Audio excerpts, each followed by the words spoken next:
AOPS number theory 12.25. How many integers between 1000 and 3000 inclusive are congruent to 5 in modulo 7?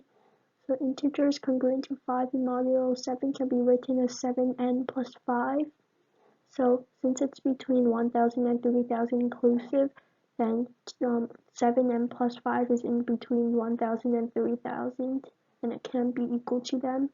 So if you subtract 5 on all three, 995 is less or equal to 7n, which is less or equal to 2995.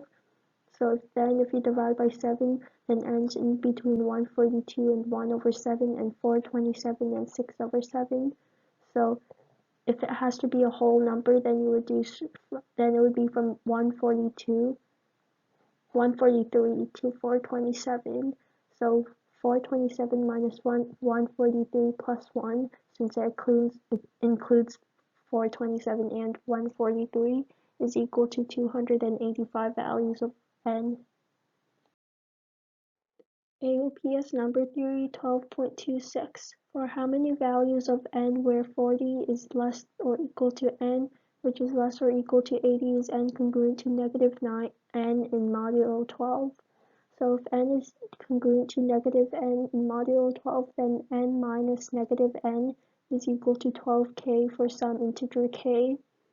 So 2n is equal to 12k because n minus negative n is equal to 12k. So n minus negative n is equal to 2n. So 2n is equal to 12k. That means n is equal to 6k.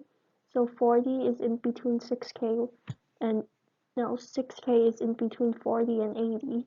So k is in between 6 and 2 over 3 and 13 and 1 over 3. So if we need whole numbers, it's in between 7 and 13. So 13 minus 7 plus 1 is equal to 7. So there's 7 values for k, which means since k is corresponding to n, that means there are 7 values of n. AOPS number theory 12.29. Prove that if a is congruent to 19 in modulo 20, then 3a is congruent to 7 in modulo 10.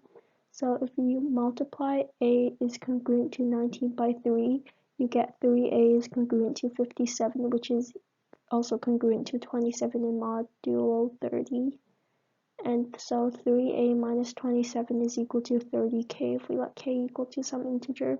So 3a minus 7 is equal to 30k plus 20 if we add 20 on both sides, which is also equal to 10 times 3k plus 2. So 3a minus 7 is a multiple of 10, which means 3 is congruent to 7 in modulo 10.